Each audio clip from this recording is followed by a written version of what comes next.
Welcome to my talk on internationalization. It actually is a narrative story, so don't expect too many practical information. A story on impact creation through growing bottom-up ideas, picked up by receptive leadership and flexible university governance processes. It is based on two cases in which I was involved at VUB, namely cultural diplomacy and social entrepreneurship as part of community services. Some of you might recognize certain slides because I used them previously in another talk on university development collaboration. Before diving into the cases, let me start again from a very old slide that I already used when I started as a Vice Rector International Affairs in 2013 to illustrate one of the pillars of my internationalization policy, namely building strong partnerships. These strong partnerships follow a three-layered model. Usually the collaboration starts bottom-up with joint research, layer 2, and when it becomes a long-term collaboration, then it is easier to motivate academics to also put effort in joint educational endeavors, allowing for student and staff mobility, joint curricula and diplomas. Layer 1. But research also leads at a certain point to societal impact creation, and particularly layer 3 is now booming in the international collaboration partnerships. Of course, this is the layer where knowledge and technology transfer occur, and where also multiple external stakeholders are involved. It is also the layer in which we integrate social and cultural entrepreneurship and more generally community services. In the literature, the multiple involved stakeholders and their interactions have been extensively studied. It started from the triple helix model shown at the right of the slide. And it has been extended to more stakeholders, leading to the quintuple helix model by including also the environment, the citizen and the civil society. This was a model introduced for knowledge and technology transfer, but nowadays it holds for the university as a whole. Since layer 3 of the model implies collaboration with different endogenous and exogenous stakeholders, it is also the whole ecosystem that gets involved in international collaborations too. When we think about sustainable international partnerships, we get the new approach or the new situation as depicted in this slide here for technology transfer. Now, provided the ecosystems are extended with some more stakeholders, I think community services, cultural diplomacy and social innovation fit extremely well in the presented framework. Let us now zoom in a little bit more into the linkage of the ecosystems shown in the previous slide. Particularly the crosslinks must be developed, which means that the involved universities should have direct collaboration capabilities with stakeholders in each other's ecosystems, also for social entrepreneurship and cultural diplomacy. And that is a rather new concept. Now I included this slide to show you that the organic statutes at VUB anchor the existence of a Vice Rector International policy and the split between research on the one hand and innovation and valorization at the other hand, to give leverage, large leverage, at the highest academic level to both domains. Now we're ready for the cases, so after this brief introduction on some aspects of university governance and internationalization, I will now go towards the cases in layer 3 that I announced in the first slide. Cultural diplomacy. Cultural diplomacy has been developed institutionally for more than 10 years at VUB. It is based on work in contemporary art and curatorship of Professor Hans de Wolf in the first phase. It was picked up by me as a Vice Rector International Affairs to be part of international policy, and in phase 3 under the current rectorate, cultural diplomacy is continued and extended since 2016. Cultural diplomacy builds sustainable bridges with a broad set of cities and its universities worldwide. Through bringing together the communities of the contemporary artists, synergistic museological projects and exhibitions are set up. They go together with academic reflection and activities. Local master students are trained to guide the visitors through the exhibitions and explain the main threads of the curational narrative. The purpose is to continue the collaboration beyond the limitations of the event itself. As you see, several such cultural diplomacy programs have been set up with China in the past. In the scope of diplomatic missions involving economic, diplomatic, societal and academic cooperation when I was a Vice Rector. This strong China link has disappeared now, because the current rectorate has chosen to follow geopolitical considerations in its institutional policy. This is, in my opinion, I'm sorry to say so, a mistake. Geopolitics should not be allowed to steer the country policy of the university's international relations. But at the same time, there are also positive evolutions. The current rectorate has also chosen to include cultural diplomacy in its policy. A specific academic attaché for cultural diplomacy is taken up in the central governance team in support of the rector and the vice rector international policy. The high-level academic leverage by academic attaché Hans de Wolf made possible a new turning point in the cultural diplomacy, namely the project Esprit des Ancêtres, or in English, Ancestral Spirits, together with Kinshasa in the Democratic Republic Congo, where we dive fully into development cooperation, also resorting under the Vice Rector International Policy, and where we get involved in post-colonial discussions related to diversity, restitution and decolonization of our academic environment. By the way, Congo was a Belgian colony till 1960, and it has now become well-documented history that the colonial past has harshly eradicated ancestral spirituality, but also indigenous wisdom, which served as a compass to African people.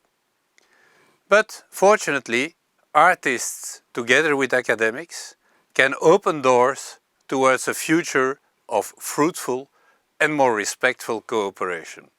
That is why this cultural diplomacy project includes African contemporary artists that will adopt several ethnographical artifacts and ancestral artworks which now reside in the collections of European museums and are very, very difficult to access.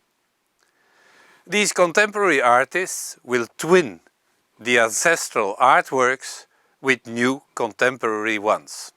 And at the end, the ancestral objects will be restituted to a new museum in Kinshasa.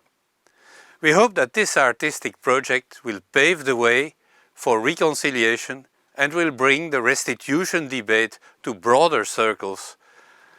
After all, who are the natural heirs of old artworks and handcrafted artifacts? Well, the contemporary artists of today. A new milestone now. The rector picks up cultural diplomacy as one of the major foci for a renewed engagement in Brussels in the framework of VUB the Urban Engaged University. Again a new milestone. The link is made between cultural diplomacy and the federal research policy in the BAEF program. BAEF stands for the Belgian American Educational Fund, founded in 1928 already by Herbert Hoover, to provide grants to about 50 selected Belgian students for going to the US in renowned universities.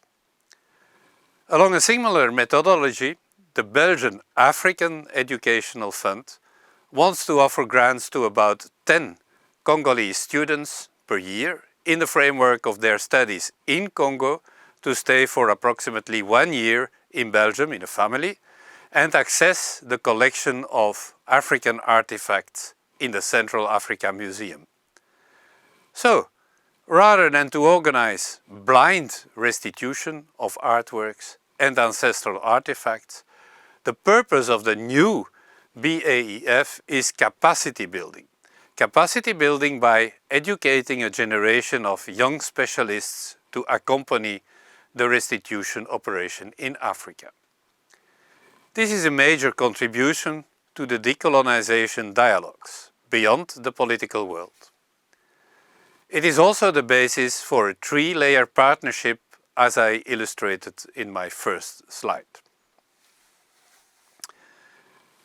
Now, cultural diplomacy is a good example of what I meant by establishing the crosslinks between ecosystems in international partnerships. But it is of course easy to make a drawing with some crosslinks. The main difficulty is bringing together very diverse communities in an environment of trust and goodwill to collaborate. And in this aspect, communication and dialogues are extremely important. This aspect of cultural diplomacy fits well into the broader scope of development cooperation, part of the internationalization policy, namely decolonizing dialogues for problem solving based on integrating indigenous wisdom and scientific information. It is based on a theoretical approach named the Circle of Dialogue of Wisdom as depicted in this slide. In my opinion, integrating or combining indigenous wisdom and scientific data or information is not the main problem, but bringing the corresponding communities into constructive listening dialogues is the main bottleneck. At VUB we have a non-profit organization, UCOS, which prepares all outgoing mobility students and researchers when they go towards developing countries. They offer this service to all universities in Flanders.